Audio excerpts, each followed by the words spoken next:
Papa Dudut. Narinig ko na minsan ninyong sinabi sa radyo na bumabalik ang kabutihan, ganoon din ang kasamaan. Simula nung narinig ko yon ay napaisip ako ng husto sa mga bagay na nagawa ko sa nakaraan na nagresulta sa akin ng mga bagay na nangyayari sa kasalukuyan.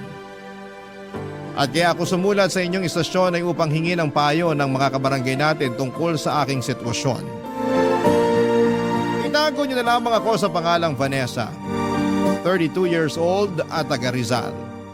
Nagtatrabaho ako sa isang private company sa Quezon City bilang HR assistant na nagsimula noong graduate ako sa college taong 2014. Noong araw may naging boyfriend ako at nagtagal din kami ng 4 na taon hanggang sa nag-decide siyang mag-abroad noong 2018 para sa aming future.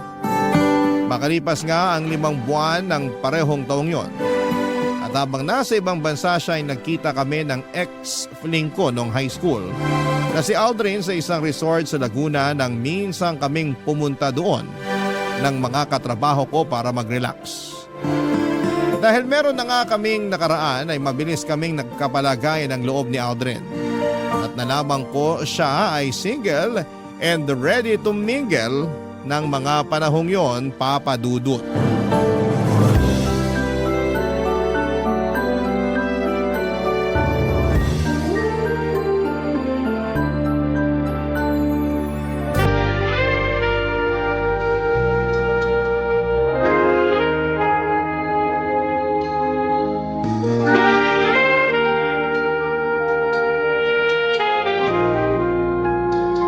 Grabe, hindi ko akalain na magaling ka pala sa kama.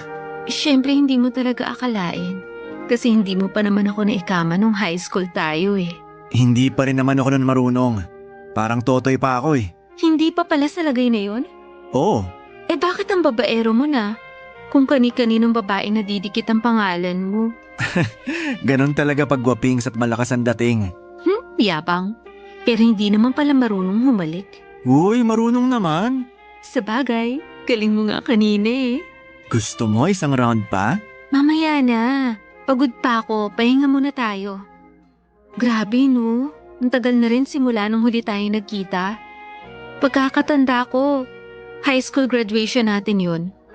Huli kitang nakita na parang may inaabangan sa gate ng eskwelahan natin nung dumaan kami nila mama at papa palabas. Nilingon pa nga kita pagkalampas namin sa'yo. Kaya lang ang bilis mo namang nawala. May sa maligno ka ba? Sobra ka naman. Pero hindi ko na maalala yun ah. Baka humina ng memory mo. Siguro nga. Magkasing edad lang naman tayo. Joke lang. Pero tagal na rin kasi. Oo nga, pero hayaan mo na. Mahalaga nagkita uli tayo. Tama.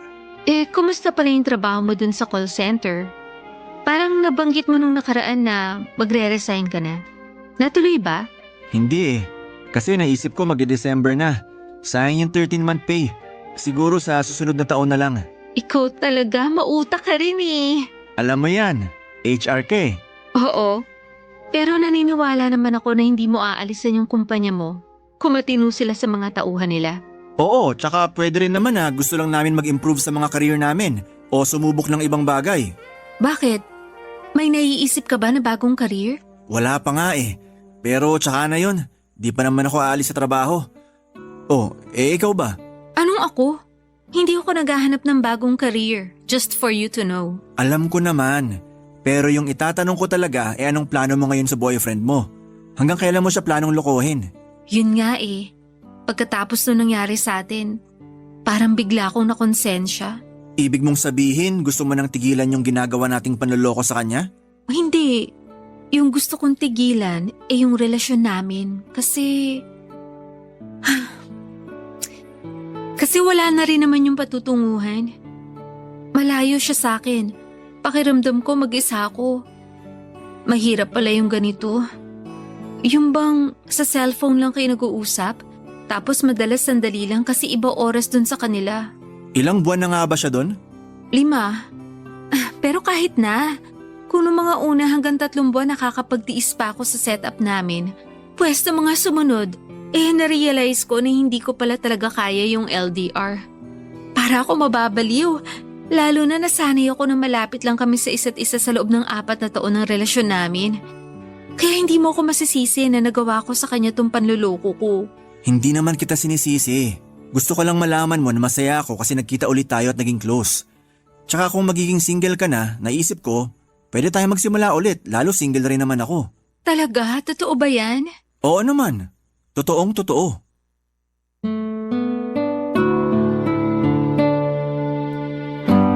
Papadudot, hindi ko naisip na may boyfriend ako na nasa malayo ng mga panahong yon.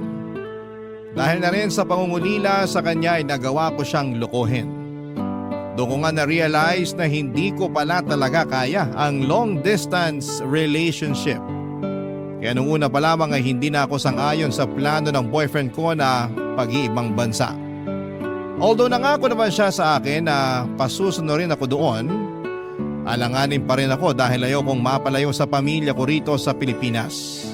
Kaya nga nang bumalik sa buhay ko si Aldrin ay naramdaman ko na hindi na ako nag-iisa. Pagkatapos ng gabing may nangyari sa amin kinabukasan ay nakipaghiwalay na ako sa boyfriend ko. Oo, masakit sa akin lalo na noong narinig ko siyang umiiyak at nagmamakaawa sa cellphone na huwag kong tapusin ang lahat sa amin. At sa totoo lang ay natameme pa nga ako noong tinanong niya kung ano raw bang nagawa niyang pagkakamali. Sa huling pagkakataon ay sinabi ko sa kanya na nag-cheat ako at nakonsensya kaya gusto ko nang makipagkalas. Kahit masakit ay tinanggap niya sa akin ang desisyon at pinalaya ako. Hindi nga nagtagal ay naging kami ni Aldrin at doon na naulit nagsimula ang mga pinakamasayang araw ng buhay ko. Mabilis na nagdaan ang 5 taon at sakto sa aming anniversary ay meron akong sorpresa sa boyfriend ko.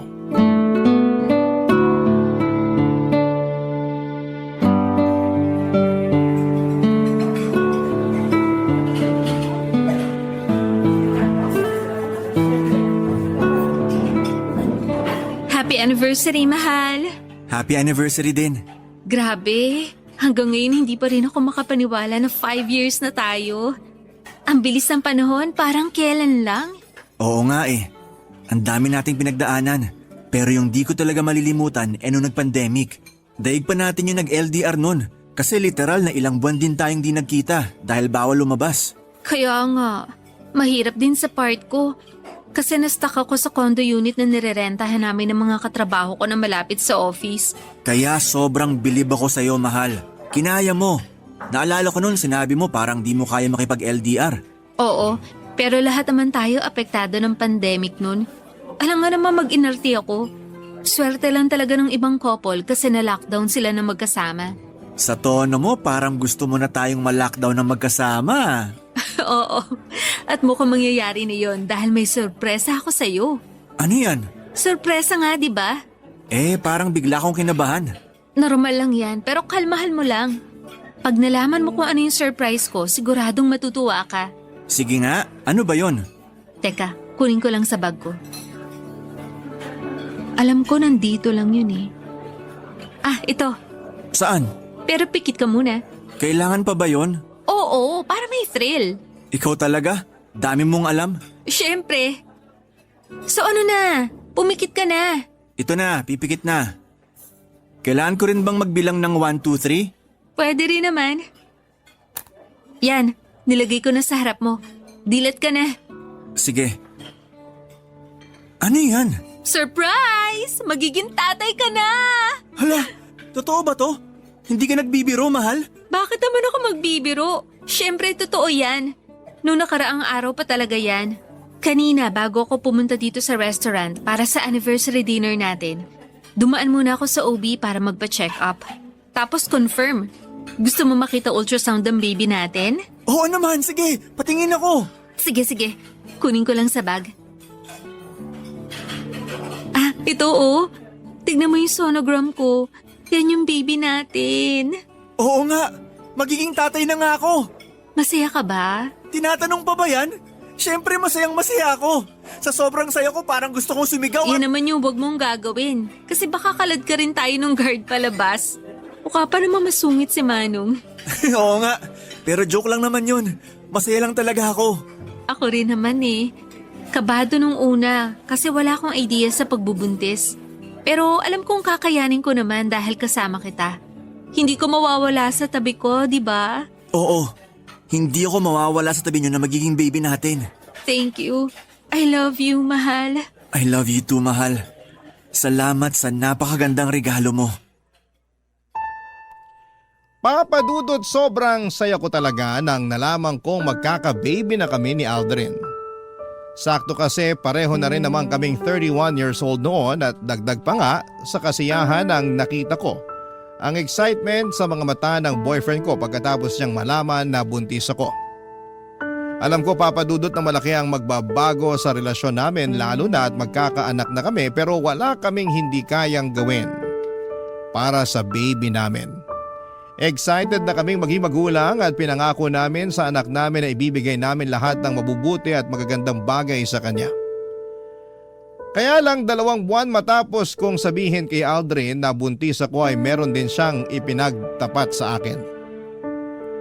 At yon ay ang plano niyang pagsunod sa tiyuhin niyang barista sa Singapore para doon ay magtrabaho.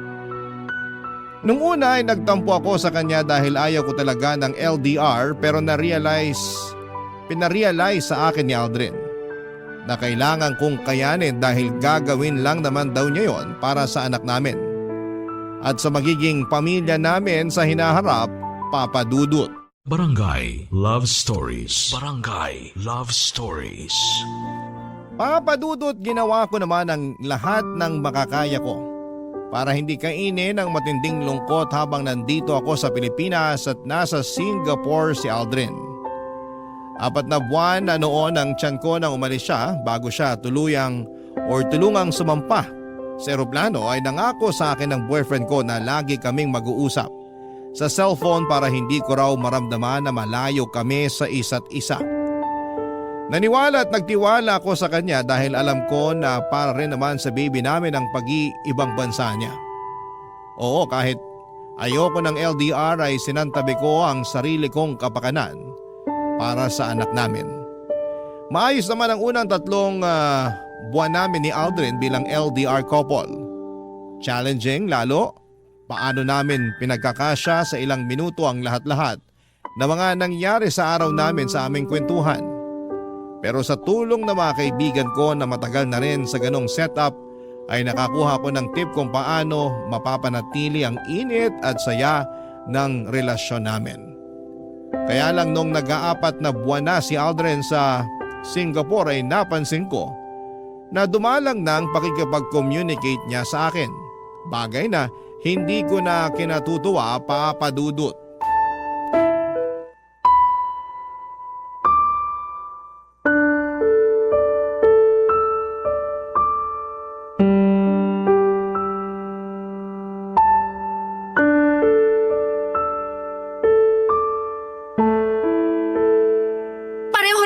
Dito sa Pilipinas at dyan sa Singapore. Pero bakit hirap na hirap ka pa rin tawagan ako, ha? Mahal naman. Huwag mo ko matawag-tawag na mahal. Nanggigigil ako sa iyo, Aldrin. Vanessa, makinig ka, okay?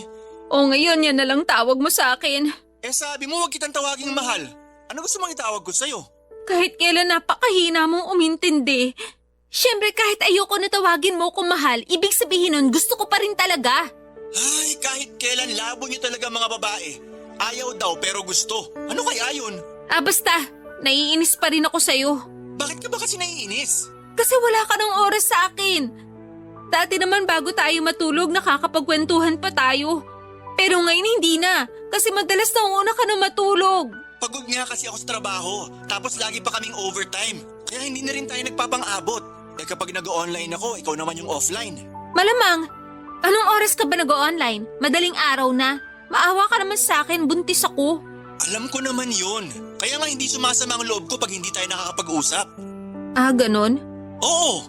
Pwes ibahin mo ko, kasi masama ang loob ko. Pali ko bang dinadahilan mo lang yung trabaho mo dyan, pero yung pala may iba kang babae. Yan naman yung hindi ko magagawa. Loyal ako sa'yo, no? Tsaka magkakaanak na tayo. Makukuha ko pa bang magloko? Anong malay ko? Yung iba ko ang katrabaho, may 2 o 3 na ngang anak pero iniiwan pa rin ng mga asawa at kinakasama nila kasi nakahanap na ng iba. Hindi ako katulad nila kaya wag mo akong ikumpara sa kanila. Hindi raw. Pare-pareho lang naman kayo mga lalaki. Baka nakakalimutan mo na sa ating dalawa, ikaw yung nag-cheat sa boyfriend mo noon. Bakit bigla mo namang pinasok sa usapan yan?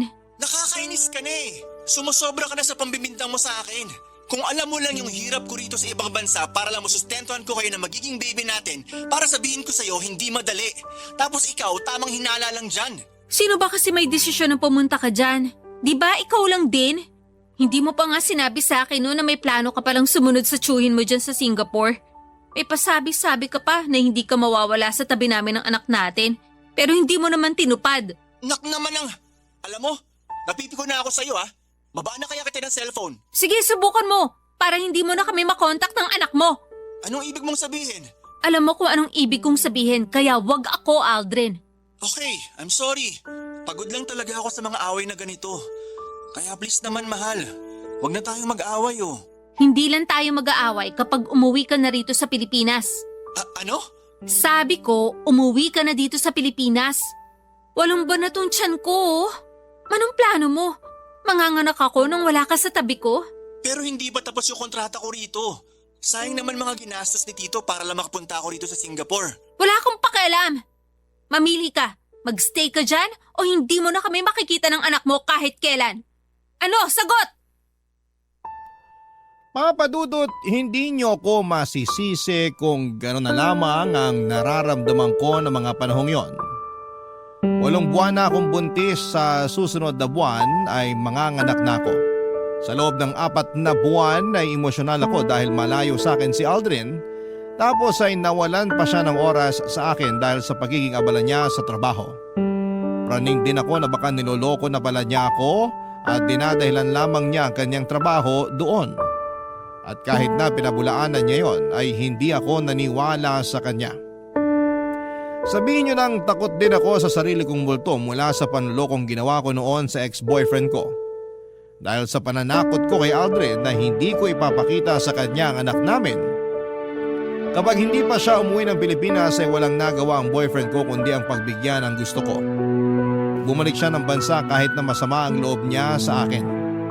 2 linggo bago ko manganak ay nag-decide kaming magrenta ng apartment malapit sa pinagtatrabahuhan namin sa Quezon City. Kaya lang nung nanganak na ako, na-CS ako at noong nakalabas na ako sa ospital ay nahirapan kaming mag-adjust sa panibago naming buhay kasama ang baby namin. Doon na kami nag-usap at nagkasundo na uuwi muna kami ng anak namin sa bahay ng parents ko na nasa Morong Rizal. Nag-offer din kasi ng tulong ang mama ko sa pagbabantay sa akin at sa baby namin, lalo't bawal pa akong magkikilos dahil operada ako. Pero hindi namin siya makakasama doon dahil masikip ang bahay namin at marami kaming nakatira doon. Kaya si Aldrin ay uuwi na lang din muna sa kanila sa Fairview at dadalaw na lamang sa amin sa Morong. Nagbalik call center agent na rin siya para may ibang tustos sa amin. Mabilis na lumipas ang 3 buwan. Masasabi ko na unti-unti na akong nakaka-recover mula sa panganganak. Makakabalik rin ako sa trabaho pero habang sinusulit ko pa ang maternity leave ko ay si Aldrin muna ang sumusuporta sa aming mag-ina. At siya rin ang paruot pa rito sa bahay namin para bumisita.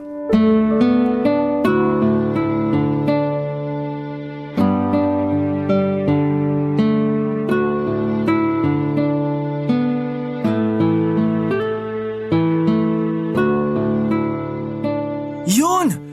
Ay, ano ba yan? Hina naman ito. Pabuhat. Talaga naman. Dapat dito pinapatalsik eh.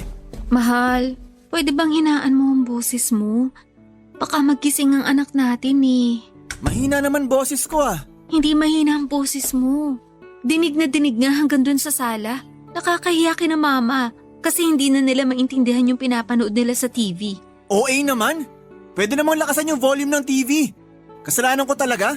Ititigil mo ba yan o babasagin ko yung cellphone mo? Oh, ayan. Tinigilan ko na. Napaka-bayolente mo naman. Bayolente na kung bayolente. Pero hirap mo kasing pakiusapan. Buti na lang tulog mantika ang anak natin kasi hindi madaling magising sa ingay mo. Ako na lang ba talaga nakikita mo sa pamamahay na to? Ako na lang ba yung maingay?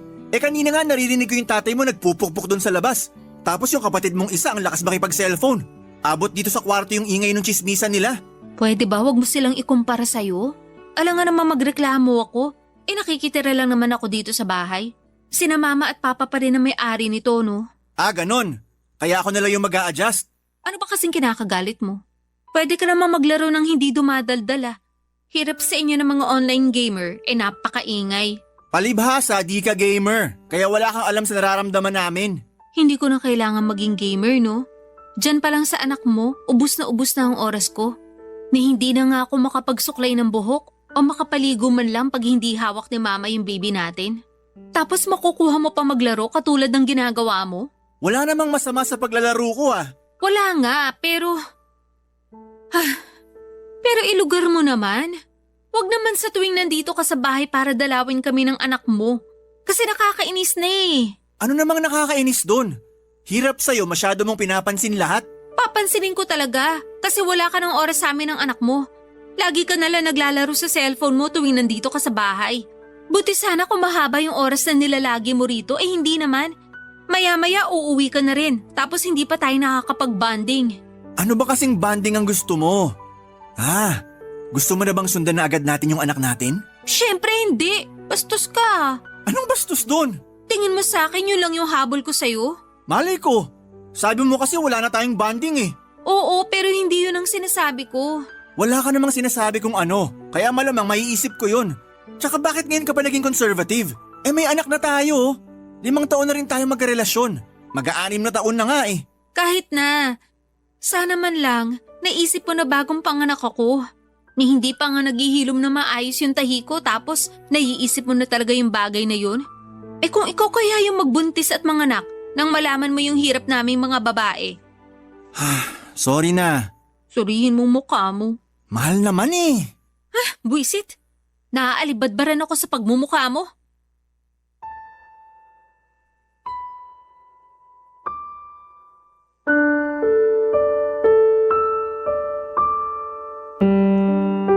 Papa Dudut, hindi yun ang una at huling beses na napansin kong busy sa cellphone niya si Aldrin. Naglalaro lang naman daw siya at wala naman daw masama doon. Kaya nga hinayaan ko na lamang siya pero pinagsasabihan ko siya kapag pakiramdam ko na doon na lamang nauubos ang oras at atensyon niya imbes na sa amin ang anak niya. Mabuti sana kung hindi limitado yung nilalagi niya sa bahay namin. Sa huli kahit na nagkakairingan kami ni Aldrin ay hindi pa rin naman siya nanalo sa akin. Sa totoo lang, simula na magka-baby kami ni Aldrin, naging priority ko na talaga ang aming anak. Iba na kasi talaga kapag naging nanay ka. Yung dating mahalaga sa iyo ay mawawalan ng saysay. Dahil anak mo na lamang yung pinakamahalaga sa buhay mo. Isa na nga doon yung relasyon namin ni Aldrin Papadudut. Lalo kong dati praning ako na baka maghanap siya ng iba pag hindi ko siya nabantayan ng husto. Pero nung nagkaanak kami ay ayoko nang mangunsimi sa bagay na yon dahil nadodoble lang ang pagod ko. Barangay Love Stories. Barangay Love Stories. Papadudot, hinayaan ko na lang si Aldrin sa kung ano ang pinagkakaabalahan niya sa buhay. Basta hindi niya napapabayaan ang pagiging tatay niya sa anak namin ay ayos na sa akin yon. Sa pakiramdam ko ay maayos naman ang relasyon namin dahil wala namang ginagawa si Aldrin na ikakagalit ko. In fact, masaya kami noong nagpabinyag kami sa anak namin at nangako siya sa akin sa harapan ng mga bisita, ninong at ninang at mga magulang namin na makakasalan niya ako. Kung kailan ay sorpresa raw. Siyempre niwala ako sa kanya dahil deep inside ay gusto ko rin namang maikasal sa lalaking mahal ko. Kaya lang akala ko ay okay talaga kami pero mukhang nagkamali ako. Nung nagbalik na kasi ako sa trabaho ay sakto nag-resign naman siya sa pinagtatrabahuhan niya. Dahilan niya ay burnout daw. Sinabi niya sa akin na magpapahinga lamang siya ng 1 buwan at maghahanap na ulit ng bagong trabaho. Pumayag ako kasi mahalaga rin naman sa akin ang mental health niya. Nakiusap lang ako na ihatid sundo niya ako sa bahay at trabaho ko since may motor naman siya at wala pa siyang pasok. Hirap kasi ako mag-commute pero nag-share naman ako ng panggas sa kanya. Kaya lang 2 linggo lang niya akong hinatid sundo at noong mga sumunod na araw ay hindi na dahil kesyo busy daw siya sa ibang bagay tulad ng pagsama sa mga long ride ng mga barkada niyang may motor din, Papa Dudut.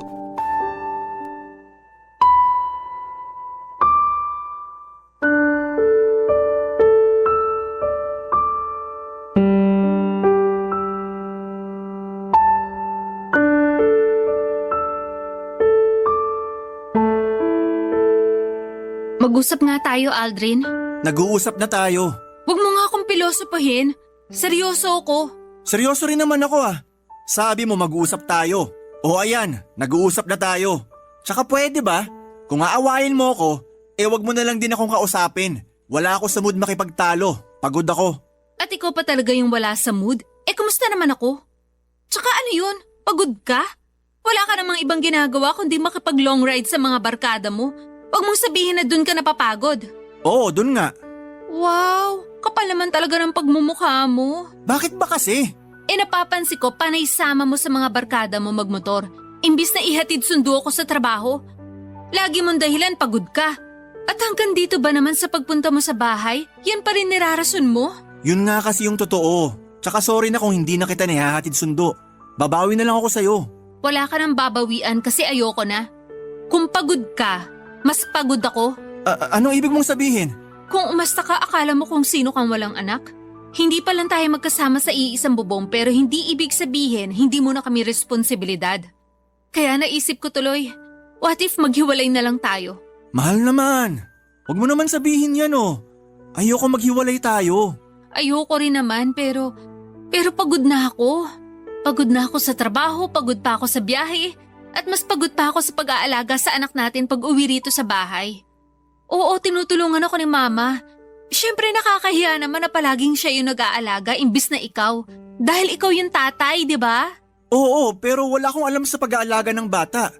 Baka pag ako yung nag-alaga sa baby natin eh. Ano? Wala kang alam? Oo. Anong alam mo? Maglaro ng online game? Mag-long ride kasama mga barkada mo? Ayos ka rin, no? Buhay binata talaga. Sana all. Nagre-relax lang naman ako. Nag-unwind. Di ba sabi ko burnout ako sa trabaho? Burnout na rin ako sa trabaho ko.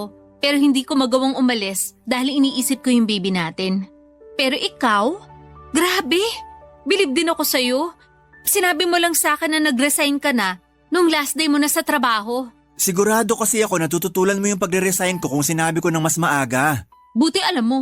Ayoko na kasing maging ahente. Pagod na ako. Ilang taon din na yun at yun lang yung ginagawa ko. Kaya nga masaya ako nung nakapag-Singapore ako. Pakiramdam ko may bagong opportunity na nagbukas para sa akin. Kaya lang bigla mo naman akong pinauwi rito sa Pinas. Hanggang ngayon ba naman, sinisisi mo pa rin ako sa pag-uwi mo? Oo. Nagalit sa akin yung tito ko. Sinayang ko raw yung opportunity dahil nakinig ako sa'yo. Kaya nga nakikipaghiwalay na ako sa'yo ngayon para magawa mo na yung gusto mo. Total mas masaya ka naman sa ibang bansa habang malayo sa amin ng anak mo eh. O di kaya dyan sa mga barkada mo. Doon ka na. Umalis ka na sa pamamahay namin at sa buhay namin ng anak ko. Papa Dudut, maiksi na ang pasensya ko pero lalo pang umiksi sa mga baluktot na katuwiran ni Aldrin. Para sa akin wala na siyang karapatang umastang binata dahil may anak na kami. At hindi porke hindi kami nakatira sa isang bubong ay gagawin na niyang excuse ang mga bagay na yon. Nakuha niya pa talaga na magpakasarap samantalang ako nagpapakahirap sa pagkayod para sa amin kahit na operada ako. Parang ang unfair naman noon kaya nga hinamong ko na lamang siya ng hiwalayan. Bagay na hindi naman niya pinatulan. Nakiusap siya sa akin na ayusin pa rin daw namin at sa huli pumayag naman ako. Pagkatapos ng pag-uusap namin yon, nakala ko ay titino na si Aldrin pero lalo pa siyang lumala. Hindi nga nagtagal ay may nakarating sa aking balita na may regular siyang inaangkas na babae sa motor niya habang naglo-long ride. Nagalit ako sa boyfriend ko at pinaamin ko siya. Nag-deny pa ang mokong pero sa huli sinabi niyang nagugustuhan na niya yung naturang babae. Kinumpara niya pa nga ako doon sa babaeng yon, bagay na ikinagulo ng isip ko. Ang kapal ng mukha niya. Akala ko ay ayos lamang kami pero nagkamali ako. Yun na rin ang naging hudyat para tuluyang ko nang tapusin ang aming relasyon at makipagkalas sa kanya. Makalipas nga ang 2 linggo ay nalaman ko na mag-on na sila ng babae niya. Grabe ang gigil ko na mga panahong yon, lalo na kinukonsinti lang din pala siya ng mga magulang at pamilya niya. Hindi nagtagal ay nagkasundo kami na mag-co-parenting na lamang sa anak namin. Pero isang araw ay may nalaman ako sa mama ko. Noong minsang dinalaw ni Aldrin ang aming anak sa bahay, Papa Dudut.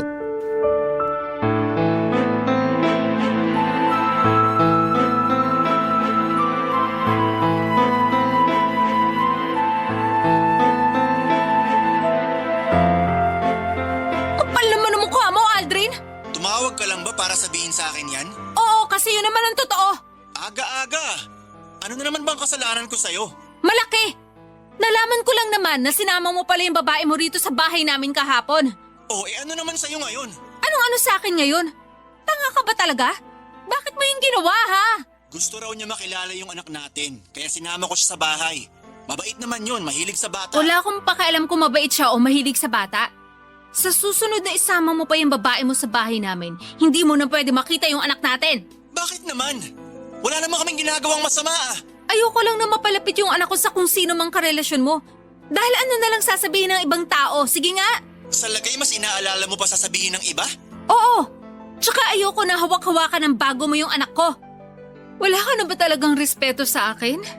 Kasi kung meron, ipapaalam mo sa akin na pupunta kayong dalawa sa bahay. Kaso hindi eh. Basta-basta ka na lang pumunta doon kasama yung babaeng yun.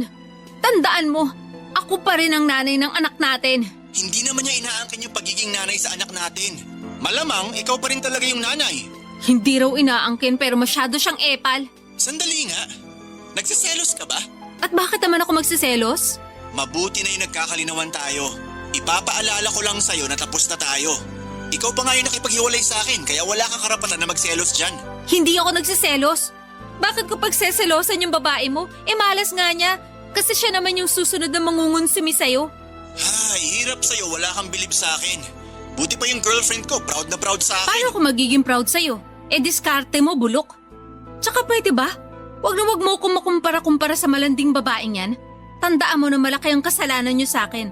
Lalo ka na, Aldrin. Kaya huwag kang umasta na akala mo ikaw ang biktima rito. At sinong biktima rito? Ikaw? Baka nakakalimutan mo. Kung cheater ako, cheater ka rin. Kaya wala kang karapatan na magsalita ng ganyan. Niwala sa ating dalawa yung malinis. Pareho lang tayong manloloko rito. Kung iinsultahin mo lang ako, mabuti pa wag ka nang pumunta sa bahay.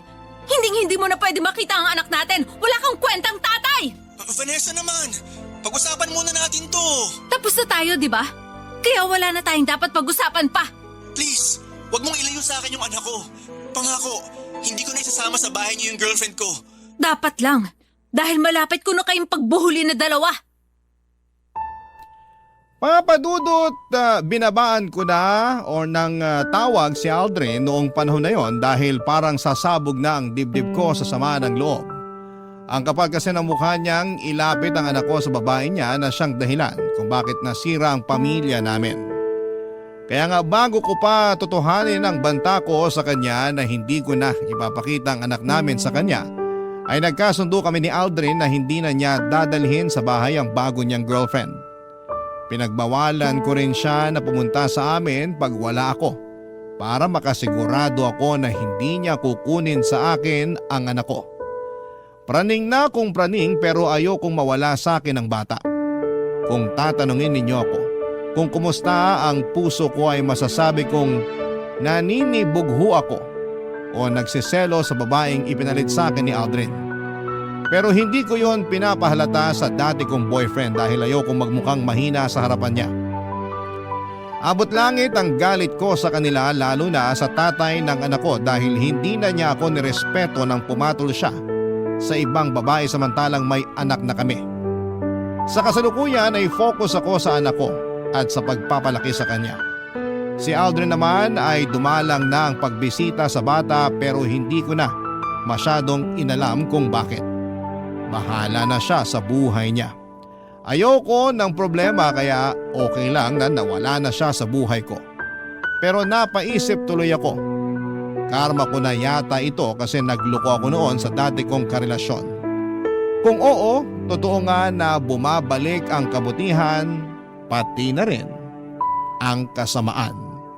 Hanggang dito na lamang po ang sulat ko at sana'y mapili po ninyong i-ere sa inyong programang Barangay Love Stories.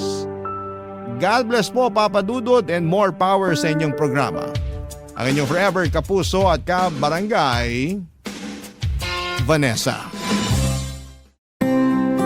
Dear Papa Dudut, lahat naman siguro tayo ay deserve ng second chance. Lalo na kung pinagsisihan na natin ang mga kasalanan natin. Yun kasi ang paniniwala ko lalo ngayon na humihiling ako ng ikalawang pagkakataon sa dati kong kinakasama na si Arnie.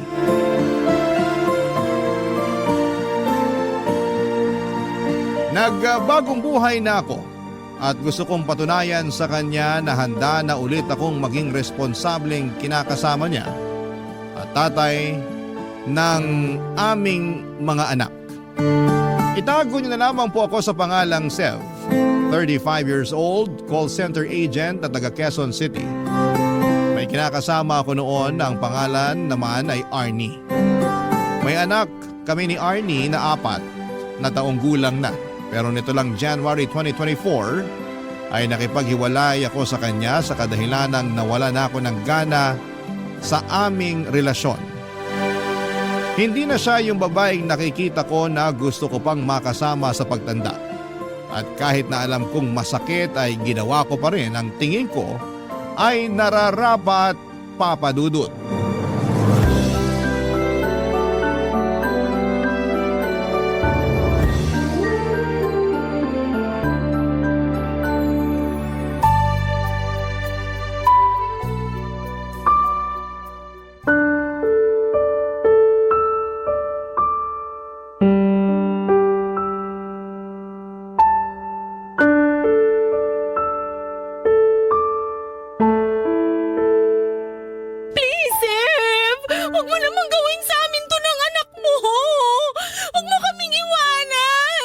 Hirap naman kasi sa'yo, hindi ka makaintindi. Hindi na nga kita mahal. Wala na rin saysay na magsama pa tayo. Bakit? May iba ka na ba? Huwag kang makulit. Huwag mo nang i-deny! Ganun naman talaga kadalasan ang rason ng mga lalaki pag gusto na nilang makipaghiwalay. Kunwari kapag nawalan ka ng gana sa relasyon natin pero ang totoo, meron ka ng iba! Ano naman sa'yo kung meron na akong iba?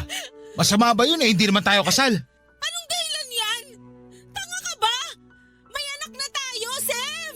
Hindi ko naman tatalikuran yung pagiging tatay ko sa anak natin. Magsusustento pa rin ako kahit hiwalay na tayo. Palayain mo na ako. Akala mo ganun lang kadali yun! Mahal kita, Sev! 5 taon tayo na nagsasama! Tapos magpapalit mo ako sa babaeng ngayon mo palang nakilala! Makaka-move on ka rin. Ano ba kasing nagawa ko? Sabihin mo nga! Pangit na ba ako kaya ayaw mo na sa akin? Hindi na ba ako masarap sa kama? Pwede ba? Huwag kang mag-umpisa ha. Gusto ko lang naman malaman para alam ko kung anong babaguhin ko. Wala ka nang dapat baguhin. Desidido naman ako na hiwalayan ka.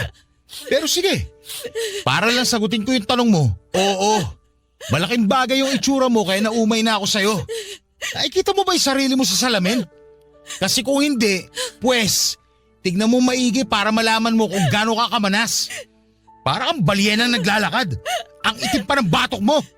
Nakakahiya ka na isama sa mga pinupuntahan ko. Ha? Akala ko ayos lang sa'yo na mataba ako. Nung una yon, hanggang sa tawagin ka ng tangke ng LPG ng mga katrabaho ko. Imbis ay pagtanggol mo ako sa mga katrabaho mo, hinayaan mong insultuhin na lang nila ako ng ganon? Pinagtanggol naman kita. Kinumbinsi pa nga kita na magpapayat eh. In-enroll pa kita sa gym pero sabi mo, ayaw mo nang ituloy kasi nakakatamad. Paano di ako tatamarin? Abala na ako sa pag-aalaga sa anak natin at pag-aasikaso sa'yo. Mabuti sana kung nag-aalala ka sa kalusugan ko eh. Pero mukhang mas nag-aalala ka sa sasabihin ng ibang tao sa'yo. Oo, mas inaalala ko yun kasi nakakahiya. Sinimulan na rin nila akong tuksuin kaya doon ako nawala ng gana sa'yo. Kaya ka naghanap ng mas sexy sa akin, yun ba? Oo! Sexy siya at mas maganda sa'yo. Napakawalang iya mo! Buo na talaga yung desisyon ko. Gusto ko nang makipaghiwalay sa'yo. Swerte mo nga eh. Sa itsura mong yan, hindi ko na pinatagal yung panloloko sa'yo. Kapal ang mukha mo! Buisit ka. Tingnan mo, nagdugo tuloy yung labi ko dahil sa sampal mo. Kulang pa yan kumpara sa ginawa at mga sinabi mo sa akin! Ayan! Ayan pa yung isang ayaw ko sa'yo. Masyado kang bayolente at taklesa. Sige lang, pagpatuloy mo lang yan. Mas lalo ko na talagang naiisip na tama ang desisyon ko na makapaghiwalay sa'yo. Tandaan mo na kapag umalis ka sa pamamahay na to, wala ka nang babalikan! Hinding-hindi na kita tatanggapin uli sa buhay ko! Kahit magmakaawa ka pa at umiyak ng dugo! Tigas naman ang mukha mo na isipin na babalik pa ako sa'yo. Ikaw ang kahit na umiyak ng dugo, hindi pa rin magbabagong isip ko. Iiwan na talaga kita. Ayoko na maisama sa mga tulad mo na mukhang ulikba.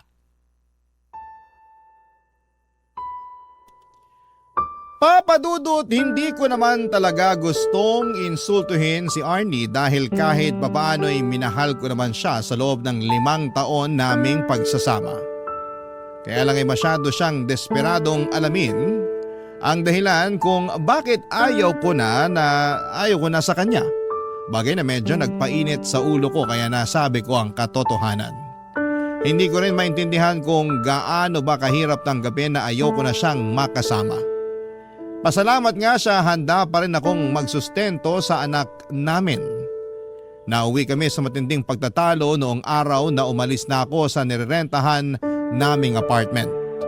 Sobrang saya ko ng mga panahong yon dahil nakalaya na ako sa relasyon namin. Pagkatapos, mabilis kong pinuntahan ang sinasabing babae ni Arnie na si Leia. Kasama ko sa call center. Ang totoo ay tama naman lahat ng mga sinabi ni Arnie. Malaking dahilan ng paghiwalay namin ay noong nagkagusto na ako kay Leia. Nagsimula lang namang kaming magka-developan around December 2023. Pero matagal-tagal na ako nanlalamig sa relasyon namin ni Arnie dahil nga unti-unti nang nawala yung dati niyang ganda. Kesa patagalin ko pa ang panloloko ko ay nagpakatotoo na ako sa nararamdaman ko kaya nauwi na kami sa hiwalayan. Noong nagsimula na kami magsama ni Leia sa isang bubong ay wala na akong narinig na kahit na ano kay Arnie. Oo, nagsusustento pa rin ako para sa anak namin at pinapadala ko na lamang yung pera. Pero pinagbawalan ako ni Leia na makipagkita sa anak ko.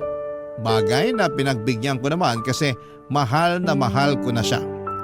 Mabilis na lumipas ang 6 na buwan at nakita ko na lamang ang sarili ko na napapaisip kung ano na ang kalagayan ng mag-ina ko. Huling balita ko ay umalis sila ng anak namin sa apartment na nirerentahan namin at umuwi sa nanay niya na taga Marikina.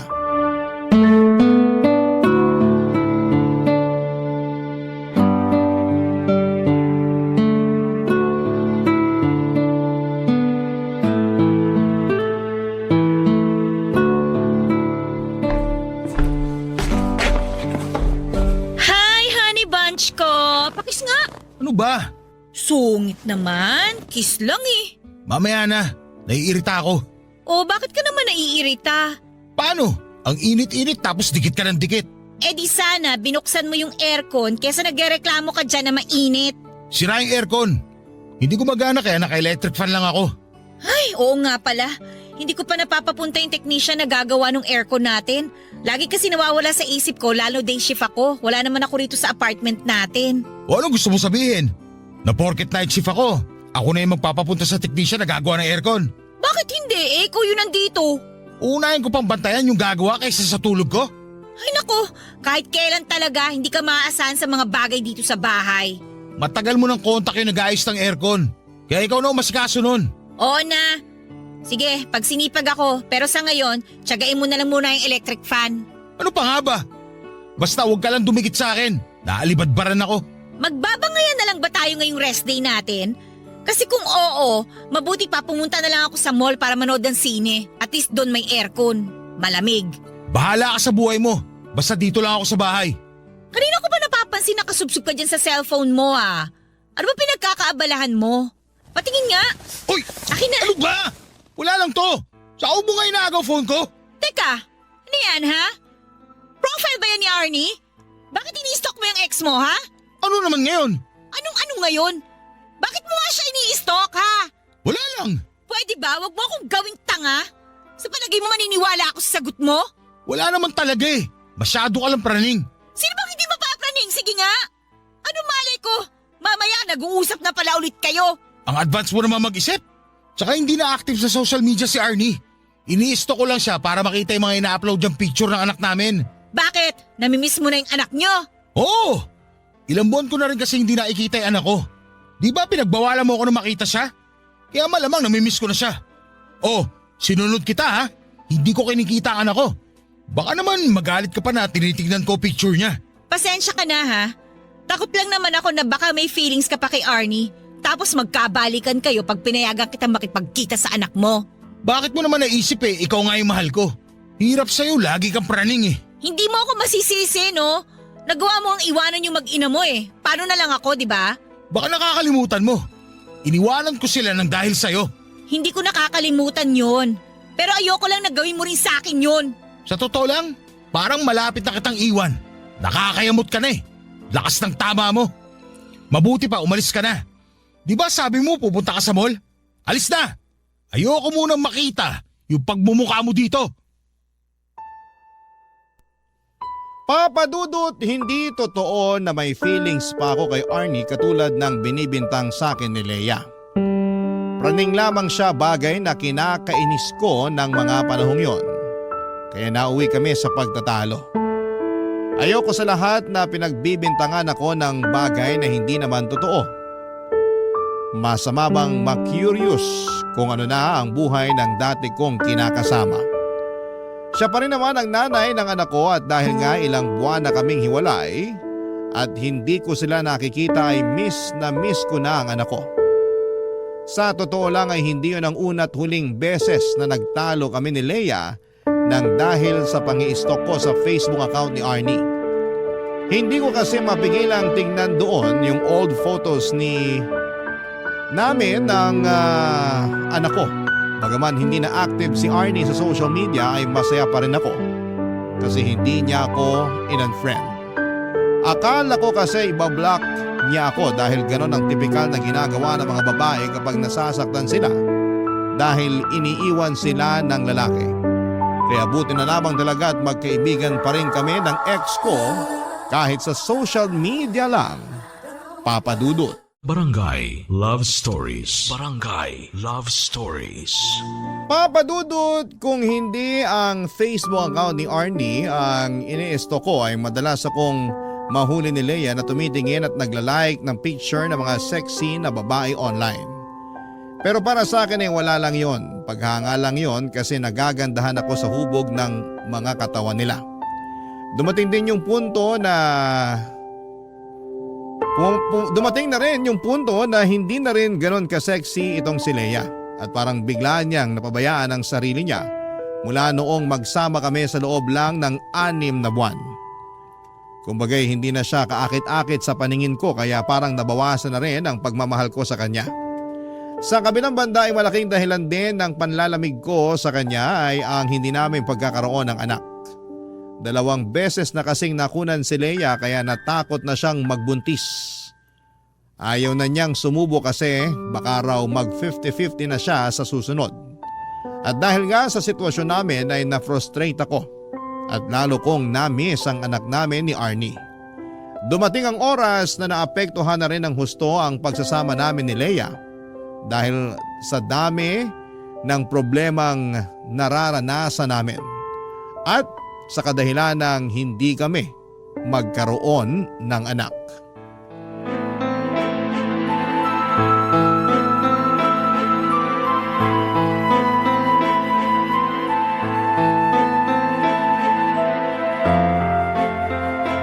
Peste namang buhay to, oh. Sev, ano ba? Bakit mo ba binabasag yung mga plato? Nagtatanong ka pa talaga? Naiinis ako!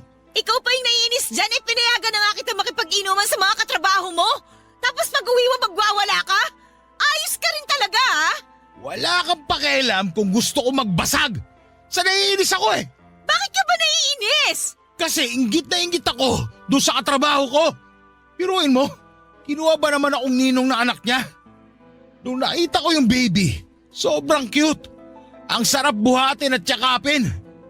Bigla ako tuloy na miss yung anak ko na hanggang ngayon, hindi ko pa rin nakikita kasi ayaw mong puntahan ko.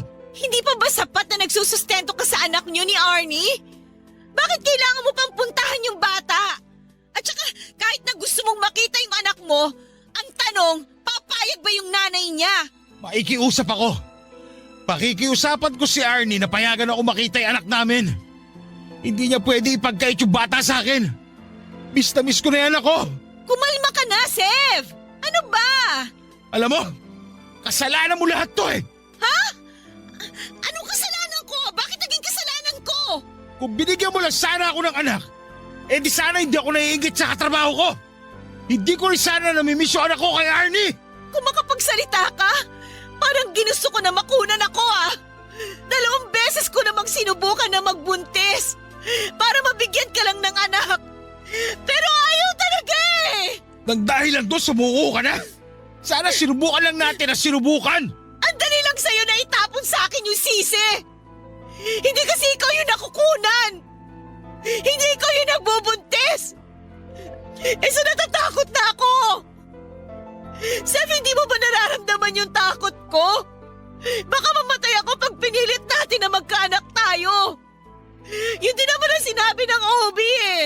Diba? Yung pinuntahan natin na OB yun na sinabi sa atin. Hindi ka ba nakikinig? O sadyang lutang ka lang palagi? Basta ang alam ko, ayaw mo na subukan natin kasi duwag ka. Hindi ako duwag! Kahit ano pang sabihin mo, duwag ka pa rin. Yung ibang babae, gagawin lahat mabigyan lang ng anak yung mga kinakasama nila. Pero ikaw, 2 beses lang nakunan, sumuko ka na? Ano bang tingin mo sa akin? Paanakan mo lang? Ayos ah. Parang ikaw pa yung galit na humihingi ako ng anak. Marami namang paraan para magkaanak tayo. Pwedeng tayo mag-ampon. Ampunin mo yung mukha mo! Huwag kasing sarado yung utak mo, Sev. Maraming bata sa ampunan na nangangailangan ng kalinga ng isang magulang. Wala akong pakialam sa mga yon. Maghintay sila nang aampo sa kanila. Ayoko na hindi sila galing sa akin. Alam mo, namumuro ka na talaga eh.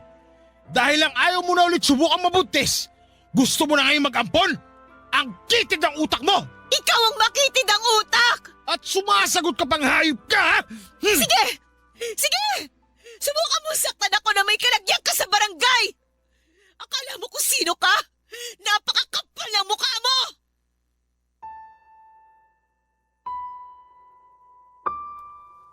Papadudot nagandahan talaga ako ng husto kay Leia nung unang beses siyang pumasok sa BPO company na pinagtatrabahuan ko. At aminin ko nagka-crush ako sa kanya kahit pamilyado na ako. Sexy, makinis, maputi ang balat at maganda pa ang forma. Hindi lang naman ako na love at first sight sa kanya kundi marami pang ibang lalaki sa trabaho namin. Pero ako ang pinakamaswerte sa aming lahat dahil ako ang nagustuhan ni Leia. Feeling ko nga noon ay swak na swak ang personality namin kaya siguro'y mabilis akong nahulog sa kanya. Siya lang ang nakikita ko ng mga panahon na yon kaya nagawa kong talikuran ang pamilya namin ni Arnie. Kaya lang dahil hindi niya ako magawang bigyan ng anak ay unti-unti akong nawala ng amor sa kanya. Tapos mas nakilala ko na rin ang ugali niya na may pagkataklesa at palaban. Mga bagay na ayoko sa isang babae. Sa huli kahit na anong galit ni Leia sa kagustuhan kong makipagkita sa anak namin ni Arnie ay wala na siyang nagawa pa. Siya na lang ang sumuko dahil lagi kong ipinamumukha sa kanya na kung binigyan niya lamang sana ako ng anak ay magiging isang buo at masayang pamilya kami. Mabuti na lamang talaga at meron pa rin akong anak sa dati kong kinakasama. Hindi pa rin nawawala sa akin ang pagiging tatay ko. At nung pumayag si Arnie na makapag-bonding kami ng anak ko, Sa kondisyon na ako ang pupunta sa bahay nila ay ganoon na lamang ang saya at galak sa puso ko. Kaya lang ay may mga pagkakataon pa rin na hindi yon naiintindihan ni Leia, Papa Dudut.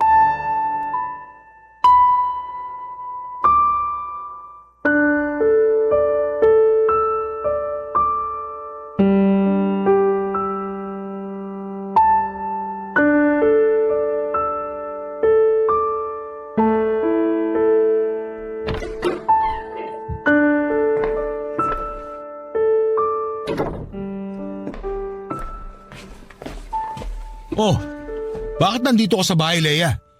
Akala ko may pasok ka. Paano ako makakapasok? Masama ang pakiramdam ko. Tapos, akala ko uuwi ka kagad pagka-out mo sa trabaho. Pero anong oras na Inaabot ka na ng hapon sa labas. Nakauwi na ako. Huwag ka na magalit. Anong hindi ako magagalit? Nakikinig ka ba? May sakit ako. Inaasahan kita na umuwi kagad pagka-out mo para asikasuhin ako. Nakadaan ka ba sa butika? Bakit ako dadaan sa butika? Sev, nag-text ako sa'yo kanina na ibili mo ako ng gamot. Huwag mo sabihin hindi mo ako naibili. Nako, hindi nga. Pasensya na, hindi ko nabasa text mo. Naubos baterya ng phone ko Ayan na naman tayo Ginagawa mo na naman akong tanga sa mga katwiran mo. Nagsasabi ako ng totoo. Wala nga baterya phone ko. Bakit hindi ka nag-charge sa opisina nyo? Saan ka ba kasi nanggaling? Sa school ng anak ko. Ano? Sa school ng anak mo? Ano naman ang ginawa mo doon? May play kasi sila.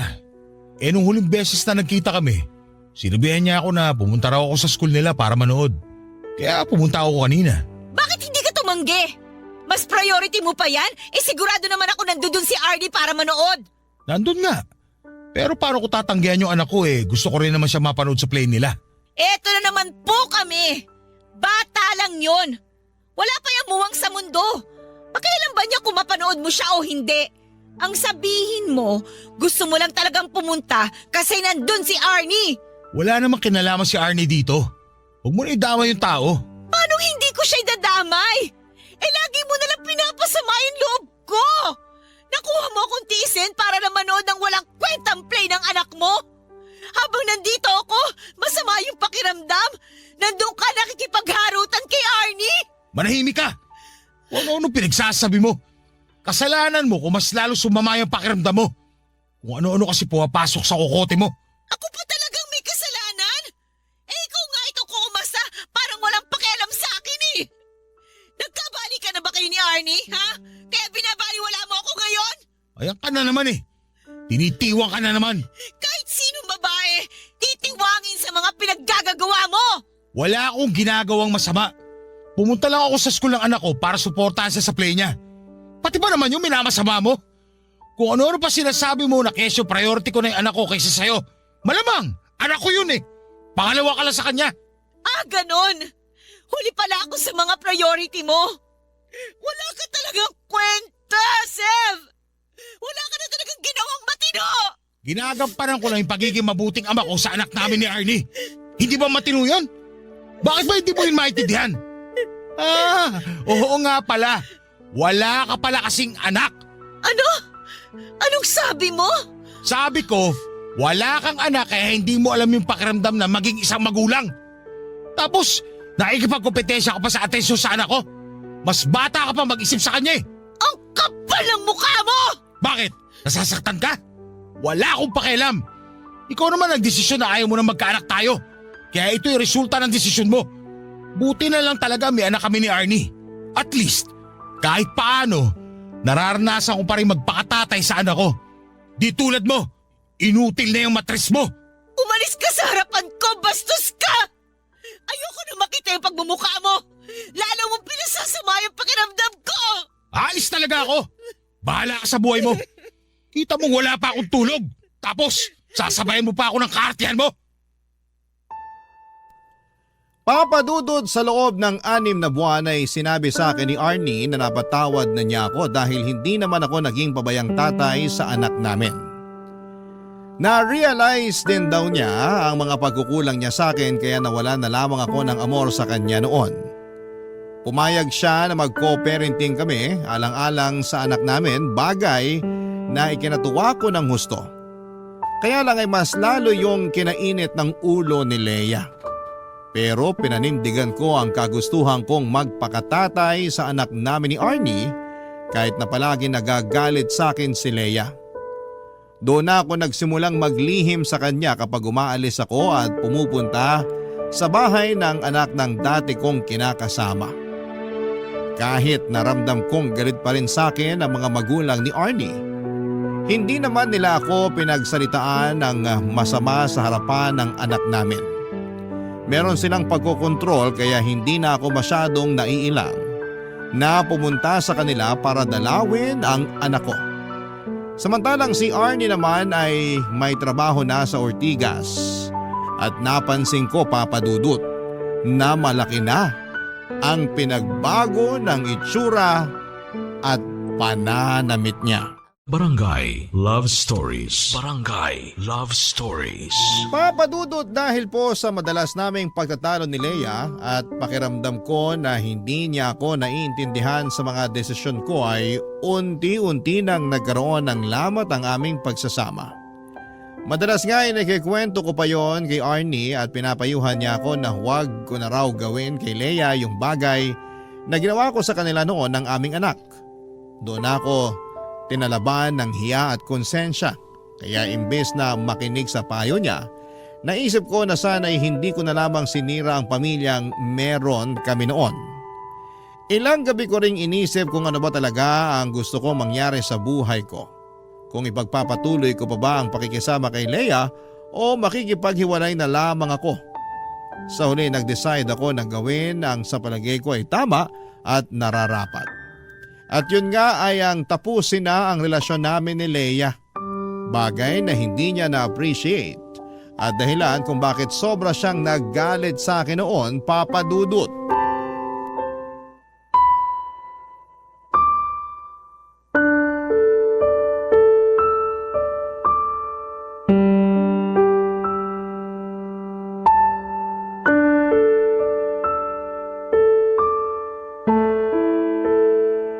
Please, Sev. Huwag mo naman akong iwan, oh. Pangako, magbabago na ako. Hindi na ako lagi magagalit sa'yo. Hindi na kita sisigawan.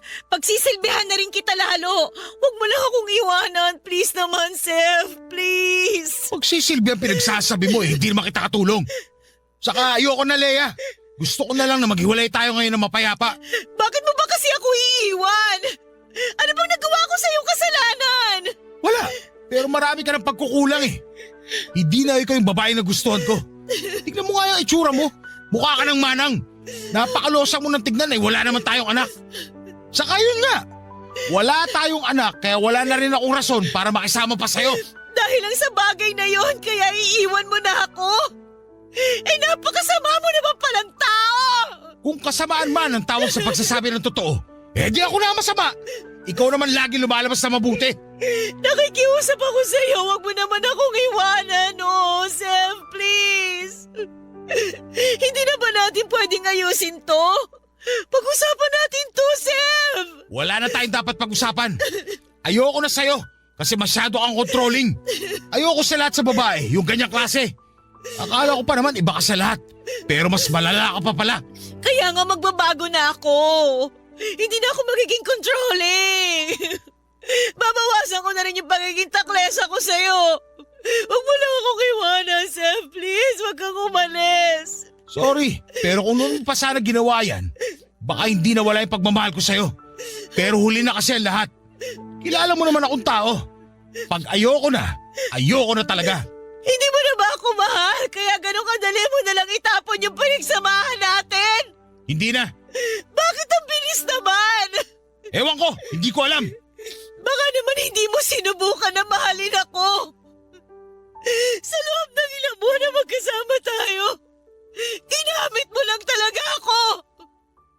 Ginawa mo lang akong parausa nung nagsawa ka na sa dati mo kinakasama. Tapos ngayon, nasawa ka na sa akin, basta mo na lang ako tatapon na parang basura. Minalaman kita kaya masasabi ko na totoo yung pinakita ko sa'yo. Saka, saan ang galing yung baka hindi ko sinubukan? Sinubukan ko na ayusin yung relasyon natin. Inintindi kita nung ayaw mo na mag-baby tayo. Kasi natatakot ka na baka may mangyaring masama sa'yo. Pero na-realize ko, hindi ko pala kayang pakatawanan na hindi isumbat sa'yo ng paulit-ulit yung bagay na yon. Kaya nagdesisyon na lang akong tapusin itong relasyon natin. Kasi wala rin naman itong patutunguhan. Ginawa mo lang sa akin kung ano yung ginawa mo kay Arnie eh. Baka naman sinasabi mo lang yan. Kasi ang totoo, may iba ka na. Nagkabali ka na ba kayo ng dati mo kinakasama? Hindi walang ganon. Siguraduhin mo na nagsasabi ka ng totoo. Kasi walang sikreto na hindi nabubunyag. Huwag mo na akong gawing tanga, Sev! Hindi nga kami nagkabalikan kaya wag mo lang ipilit. Hindi talaga kayo magkakabalikan. Kasi aayawan ka na niya, Sev. At kahit na maisip mo pang magbagong buhay para maibalik yung dati niyong samahan, hindi ka na niya tatanggapin muli sa buhay niya! At bakit mo naman nasabi yan? Kasi manloloko ka! Galit ang mga babae sa mga manloloko! Kaya huwag ka nang umasa na may babalikan ka pa kay Arnie kung sakaling maisipan mong ayusin yung dati niyong relasyon! Wala kang karapatan na pangunaan ng mga bagay. Hindi mo naman nakikita ang mangyayari sa hinaharap. Oo! Pero hindi ako inutil! Siguro nga karma ko na to. Kasi kasama mo ako sa pananakit noon sa dati mo kinakasama. Sige, tatanggapin ko. Pero sana, tanggapin mo rin yung karma mo pag inihain na sa'yo yun ang kapalaran! Papadudot, masaya ako na nakawala na ako sa relasyon namin ni Leia ng walang responsibilidad. Naisip ko na baka hindi talaga kami para sa isa't isa kaya hindi kami nabiyayaan na magkaroon ng anak. Pagkalis ko sa apartment namin ni Leia ay tumuloy ako sa bahay ng pinsang ko na nasa Cubao. Tapos ay tinext ko si Arnie at sinabi ko sa kanya na tinapos ko na ang relasyon namin ni Leia. Nakatulugan ko na lamang ang paghihintay sa reply niya pero wala naman siyang naging sagot. Kinabukasan, nag-decide ako na bisitahin sila ng anak namin sa Marikina. Bago ako pumunta doon ay dumaan muna ako sa isang flower shop para bilhan ng mga paborito niyang bulaklak si Arnie. Dumaan din ako sa bilihan ng donut para naman sa anak namin. Pusturang-pustura ako at nakaporma pa ang buhok ko ng mga panahong yon. Excited ako na makita ni Arnie pero pagdating ko sa bahay nila ay wala raw doon ang dati kong kinakasama. Nakipagbanding muna ako sa anak namin at pagkalipas ng 2 oras ay nakita ko si Arnie na hinatid ng isang lalaki na hindi pamilyar sa akin ang pagmumukha. Agad ko itong kinompronta at nagpakilala ako kung sino ako sa buhay ni Arnie. Nalaman ko na katrabaho niya pala yon at manliligaw pa, papadudot.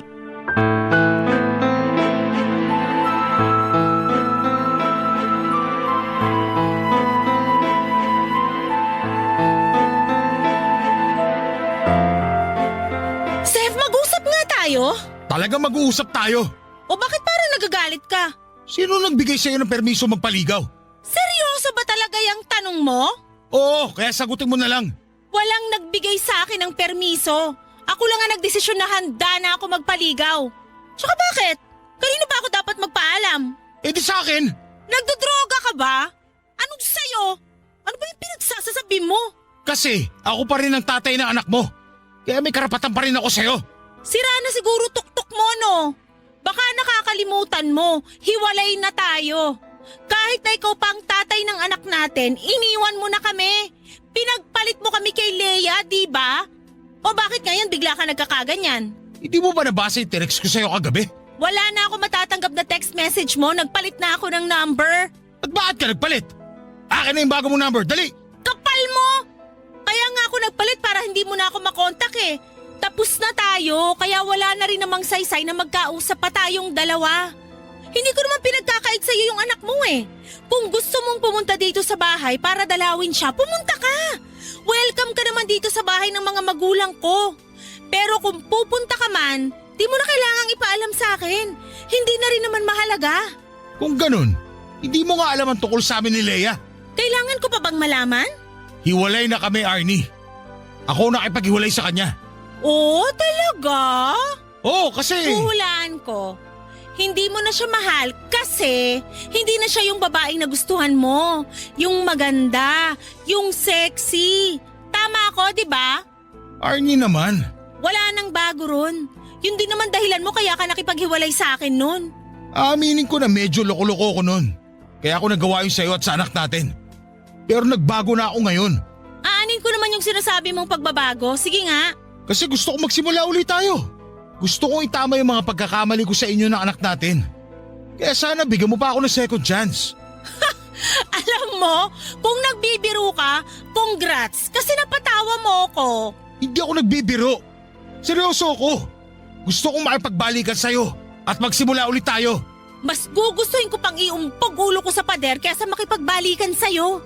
Matapos ang ginawa mo sa akin noon, palagay mo, may natitira pa akong pagmamahal para sa'yo? Oo, nirerespeto kita bilang tatay ng anak ko, pero di na sapat yun para pabalikin pa kita sa buhay ko. Bakit? Dahil meron ka ng iba? O ano naman sa'yo ngayon? Anong akala mo? Ikaw lang may karapatang makipagrelasyon? Hindi ka pwedeng mapunta sa iba dahil mahal kita. Wala akong pake. Wala ka ng karapatan na diktahan ng buhay ko. Kapal ng apog mo na sabihin na dapat akong humingi ng permiso sa'yo bago ako magpaligaw? Bakit? Sino ka ba sa buhay ko? Wala na ba talagang katiting na pagmamahal sa puso mo para sa akin? Wala na ba talaga akong pag-asa sa'yo, Arnie? Walang-wala na. Matagal nang wala. Sinabi ko sa'yo no na pag iniwan mo ko, wala ka nang babalikan. Kaya ano pang inaasahan mo? Mula nung araw na umalis ka, inumpisahan ko nang alisin ka sa sistema ko. Kahit na masakit, kahit na paulit-ulit kong naririnig sa isip ko yung mga sinabi mong pang-iinsulto sa akin. Lahat ng pangaalipusta mo sa pagkatao ko, lahat yon kinaya ko. Wala ka na nga narinig sa akin pagkatapos nun, di ba? Hinayaan ko na kayo ni Leia na magsama kasi baka ako lang naman talaga ang hadlang sa love story niyong dalawa. Hindi ko na kasalanan kung naghiwalay kayo kasi siguro karma niyo yun dahil pareho kayong manloloko. Arnie naman, huwag ka naman ganyan sa akin. Ikaw ang wag gumanyan-ganyan sa akin dahil pag ako nainis, baka tanggalan na kita ng karapatan sa anak ko. Kaya maayos-ayos ka, Sev. Huwag mo na akong pakialaman sa buhay ko. Nag-uumpisa na uli ako maging masaya. Mag-focus ka na lang sa sarili mo. Huwag kang papalya sa pagsusustento sa anak ko. Naku, Sev, sinasabi ko sa'yo. Tsaka tigil-tigilan mo na yung kakadrama mo, di bagay sa'yo. Mukha kang tanga. Papadudot na pahiya talaga ako ng husto ng gabing yon kaya umalis na lamang ako sa bahay nila. Pero habang nag-aabang ako ng masasakyan ay hindi ko na napigilang maiyak dahil sobrang sakit ng mga sinabi niya sa akin. Para kung sinaksak ng milyong patalim sa dibdib at kulang na lamang, ay hilingin ko na sana'y masagasaan na lamang ako ng mga panahong yon. Alam ko naman na nagkasala ako kay Arnie pero sobrang sakit palang karma na makita siyang masaya sa piling ng iba. Sa ngayon, papadudod ay ayoko pa ring sukuan si Arnie. Gusto ko siyang ligawan katulad nung unang beses ako nagkagusto sa kanya. Gusto kong patunayan, papadudod, sa dati kong kinakasama na nagbagong buhay na ako. Lahat naman ng tao ay deserve ang second chance, hindi ba? Kaya naniniwala ako na deserve ko rin yon. Maraming salamat po, Papa Dudut, sakaling mapili po ninyong i-area ang storya ng buhay ko sa Barangay Love Stories. Hanggang dito na lamang po ang sulat ko and God bless sa inyong lahat. At salamat po in advance ng inyong forever kapuso at kabarangay, Sev.